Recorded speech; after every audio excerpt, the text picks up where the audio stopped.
এটাই আমাদের কৃষকদের মূল যেই উপার্জনের রাস্তা। হচ্ছে আমার হাতে লাল শাকের বীজ আপনারা দেখতে পাচ্ছেন, কিন্তু আমার হাতে কখনো কম পড়তেছে কখনো বেশি পড়তেছে। আমার কাঁধে আপনারা দেখতে পাচ্ছেন লাঙল।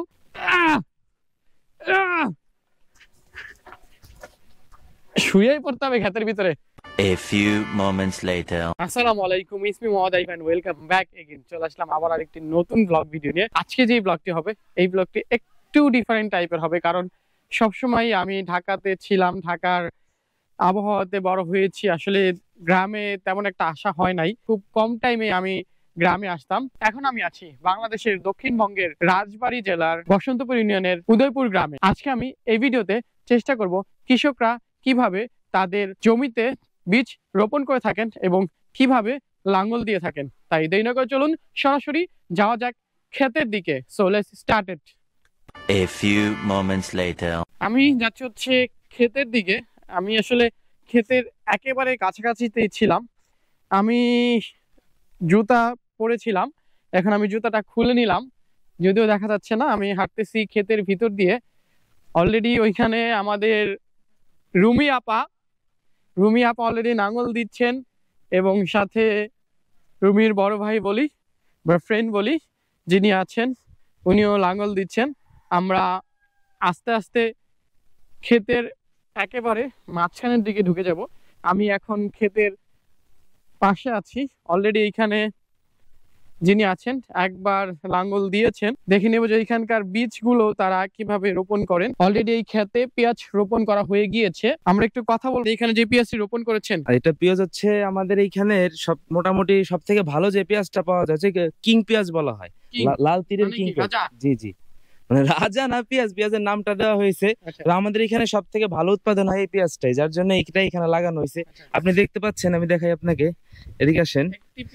এই যে দেখেন, দেখছেন যে অলরেডি অঙ্কুর হয়ে গেছে। এই যে দেখেন, এই দেখছেন গাছ অলরেডি বের হয়ে গেছে। এগুলো এখনো বের হয় নাই, এই যে এখান থেকে অলরেডি গাছ বের হয়েছে। এই দেখেন, দেখছেন? জি জি, এটা এই যে আমরা কালকের মধ্যে সেচ দিব। সেচ দেওয়ার পরে সম্পূর্ণ ক্ষেত একবারে যা আছে, জি জি, সম্পূর্ণ ক্ষেত যা আছে সব তখন জ্বালায় যাবে। মোটামুটি 2 মাসের ভিতরে, 2 থেকে আড়াই মাসের ভিতরে আমরা এই ক্ষেতে ফলন পাবো। আর এটা হচ্ছে জমির পাশের সাইডে থাকার কারণে দেখতে পাচ্ছেন গাছের কারণে এখানে মানে রোদ তেমন পায় না, যার জন্য হচ্ছে আমরা কিছু ওই যে লাল শাকের বিচি, মূলা শাকের বিচি বুনে দিলাম, যেন আমাদের যে সবজির যে ব্যাপারটা এখান থেকে আমরা মিটাতে পারি। আর ওই যে আমার মামা আছে সামনে, আমাদের মামা। আসলে আমি তেমন একটা গ্রামে আসি না, এই জন্য আসলে আমার সাথে সবার সম্পর্কটা ওইভাবে গড়ে ওঠে নাই। সো আমি কোনো সময় মামাকে ভাই বলে ফেলি, আমার ভাইকে মামা বলে ফেলি।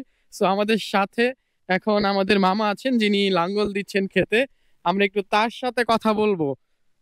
উনি একেবারে শেষের দিকে চলে যাচ্ছেন লাঙ্গল দিতে দিতে। সো যেমন বলছেন, আমি জুতা কিন্তু অলরেডি খুলে তারপরে মাঠে ঢুকছিলাম। তো মামা কেমন আছেন আপনি? এই তো আলহামদুলিল্লাহ, অনেক ভালো আছি। আপনি কেমন আছেন? এই তো একটু যদি এদিকে আসি, রোদের জন্য আসলে দেখা যাচ্ছে না। হ্যাঁ, আমি আলহামদুলিল্লাহ ভালো আছি। এই যে লাঙ্গল দিলেন, এটা আসলে এটাকে প্রত্যেক দিনই দিতে হয় কিনা, নাকি 1 মাস 2 মাস 15 দিন পর দিতে? যদি আমি আসলে এই বিষয়ে কোনো অভিজ্ঞতা নাই আমার আসলে। এটা আজকে দিয়েছি, এখানে আর দেওয়া লাগবে না। এটা দেখা যায় আমরা যখন বীজ বপন করি তখন তারপরে দেখা যায় এটা কয়েকবার লাঙ্গল দিতে হয়, যাতে করে বীজগুলো যেখান থেকে গজাবে তার নির্দিষ্ট জায়গায় পৌঁছে যায়, মাটির নিচে চলে যায়। এরপরে এই লাঙ্গলের আর কোনো কাজ নাই। আচ্ছা, উপরে থাকলে কি সমস্যা? বীজটা আসলে তো চলে যাওয়ার কথা। বীজ উপরে থাকলে দেখা যায় বীজটা গজাবে না, বা গজাইলে ওইটা পড়ে যাবে, ওটার নিচে মাটি পাবে না। মাটি না পাওয়ার কারণে বীজটা পড়ে যাবে বা গজাবে না। ওই একটু বৃষ্টি বেশি হলে ভেসে চলে যাবে, বিভিন্ন সমস্যা থাকে। এই কারণে দেখা যায় লাঙ্গল দিলে প্রত্যেকটা বীজ মাটির নিচে চলে যায়। আমাকে যদি একটু A to Z প্রসেসটা বলতেন। একেবারে ক্ষেত যখন একেবারে কোনো কাটা ছিল না আর কি, আপনারা তো ক্ষেতটাকে মেবি কাটতে হয়, তারপর হচ্ছে বীজ বোনার ওইখান থেকে শুরু করে একেবারে শেষ পর্যন্ত ফলনটা ঘরে তোলা পর্যন্ত কি কি কার্যক্রম করতে হয়, কি কি পদক্ষেপ নিতে হয়? আসলে আমাদের যে ক্ষেতটা এখন আপনারা দেখতে পাচ্ছেন, এই ক্ষেতটা আসলে এমন ছিল না এর আগে। এর মধ্যে এই ক্ষেতে ছিল ধান ছিল। ধান কাটার পরে আমরা এটা, মাটিটা ভেজা ছিল দীর্ঘদিন, 1 সপ্তাহের মতো ফেলে রাখতে হয়েছে। 1 সপ্তাহ কেন ফেলে রাখতে হচ্ছে? ভেজা ছিল, আপনি তখনই তো কাটতে পারতেন, নরম ছিল মাটিটা। না, তখন নরম থাকার কারণে দেখা যায় আমাদের ওইটা যে নাঙ্গল দিব আমরা বড় টিলারে, ওইটা দিয়ে দেওয়া যাইতো না। দেওয়া গেলে ওইটা আবার বৃষ্টির সম্ভাবনা থাকতো, এটা ফলত আমাদের কোনো কার্যকরী ফল আসতো না। হ্যাঁ, কাদো হইতো। এই জন্য যখন একটু শুকাইছে তখন আমরা নাঙ্গল দিয়ে দিছি। নাঙ্গল দেওয়ার পরে এইটার মধ্যে আমরা বিভিন্ন ধরনের সার, ওষুধ ইউরিয়া, আর এই জাতীয় আর অনেক সার আছে যেগুলো আমি নিজেও ভালো করে নামগুলো আমার সঠিক জানা নেই। এটা আমরা আমাদের যারা আছে তারা এগুলো আমাদেরকে দিয়ে দিছে। হ্যাঁ, এগুলো আমরা সার মিক্স করে, সমস্ত সার, জৈব সার সব, আরো যত ওষুধ আছে মিক্স করে এই সার, তার প্রথমে আমরা নাঙল দেওয়ার পরে প্রথম চাষ দেওয়ার পরে আমরা সমস্ত সার এখানে বুনে দিছি। বুনে দেওয়ার পরে তার একদিন পরে, যেদিন আমরা এটা বপন করব তার আগের দিন আরেকটা চাষ দিয়ে এই মাটিটা আরেকটা ছোট করা হয়েছে। ছোট করার পরে আমরা যখন এই মাটিটা একটা শুকনা ভাব হয়েছে, ভাব হওয়ার পরে আমরা আমাদের বীজগুলো নিয়ে আসছি, যে পেঁয়াজের যে ছোট ছোট বীজগুলা, যেটাকে আমরা মুড়ি কাটা পেঁয়াজ বলি।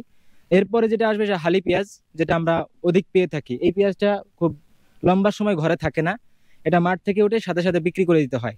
কিন্তু সামনে যেটা আসবে হালি পেঁয়াজ, এটা আমরা লম্বা সময় 6 মাস 8 মাস পর্যন্ত ঘরে রাখতে পারবো। এই যে মুড়ি কাটা পেঁয়াজ এবং হালি কাটা পেঁয়াজের ভিতরে পার্থক্যটা কি মূলত? আসলে মুড়ি কাটা পেঁয়াজ এটা হলো, আমরা যেটা এখানে বপন করছি এটা সরাসরি পেঁয়াজই বপন করছি, কিন্তু ছোট সাইজ। এটা বড় পেঁয়াজ হবে, এটা ঘরে থাকবে না। কিন্তু আমরা যে হালি পেঁয়াজ, ওটা বীজ থেকে তৈরি করতে হয়।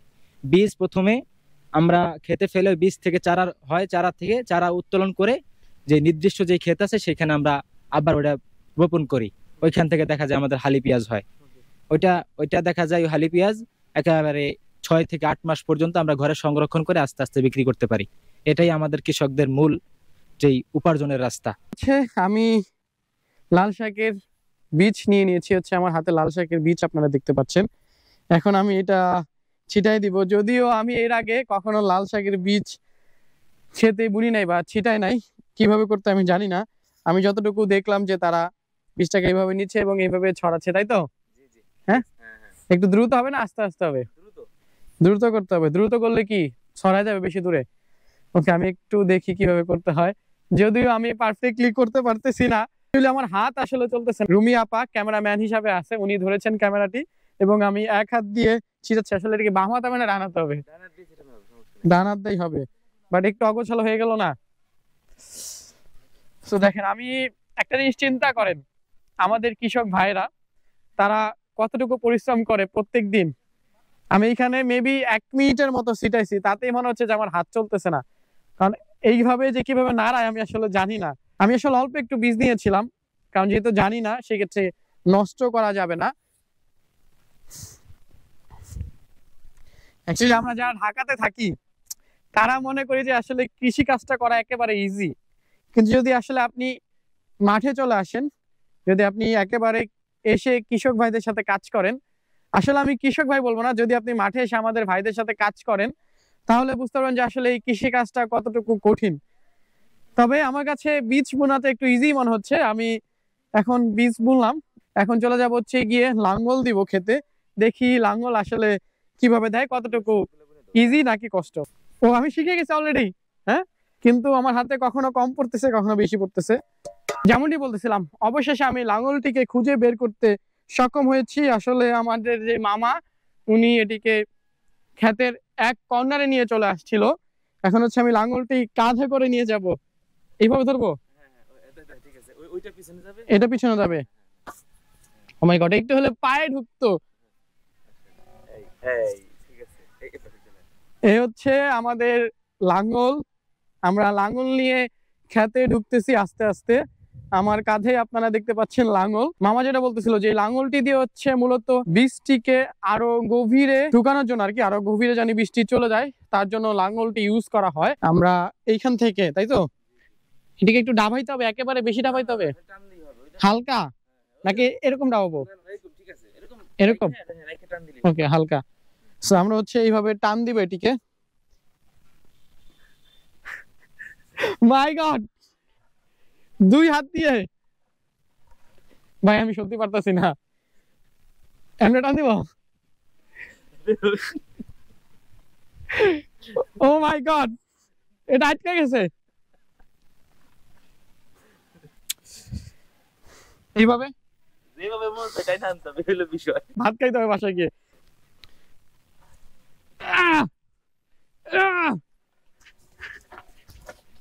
শুয়েই পড়তে হবে ক্ষেতের ভিতরে। মাই গড, মাঝে আমার অলরেডি শেষ। আমি সম্পূর্ণ ক্ষেতের বাহিরে চলে যাব যেভাবে হোক। এটাকে টানতেছি, জোরে দিব, জোরে।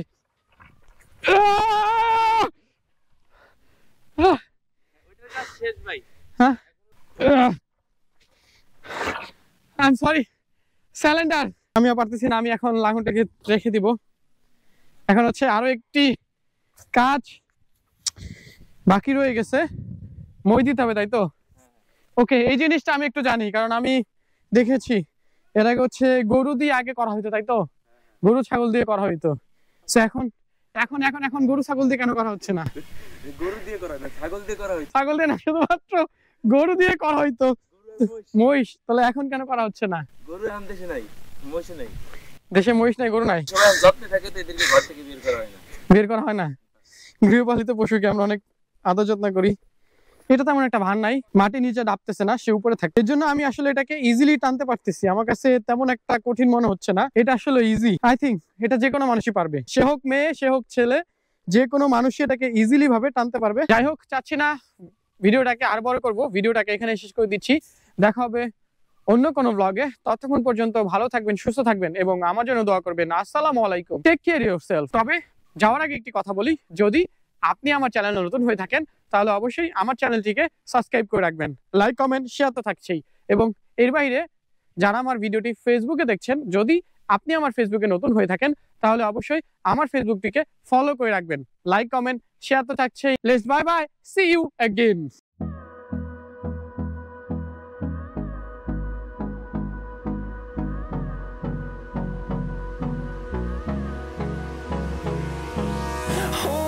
Close till I get up. Time is barely on our side. I don't wanna waste what's left. The storms we chase are leading us, and love is all we'll ever trust. Yeah.